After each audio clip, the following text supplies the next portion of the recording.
Did Easter really happen? The first category or stream of evidence is Jesus' empty tomb. The death and burial of Christ is attested by multiple independent sources, 6 independently verified sources attesting to the discovery of Jesus' empty tomb. Mark's story lacks legendary development, so you don't have these elements of myth. The tomb was discovered empty by women.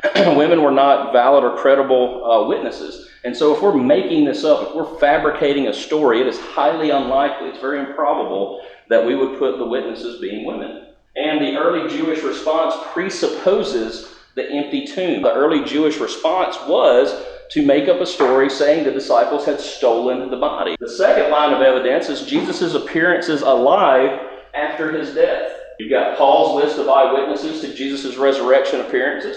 The gospel accounts providing multiple independent reports of post-mortem appearances. And then the appearances were also physical bodily appearances. And then the third line of evidence was the origin of the Christian faith. Jews had no concept of a crucified Messiah. Christian faith exploded during the first century, originating in Jerusalem and hinging on the fact of the resurrection. So, 3 established facts. The tomb of Jesus was found empty by a group of his women followers. Various individuals and groups saw appearances of Jesus alive, and the origin of the Christian faith depends on the earliest disciples' belief that God raised Jesus from the dead. These 3 particular lines of evidence are attested to independently.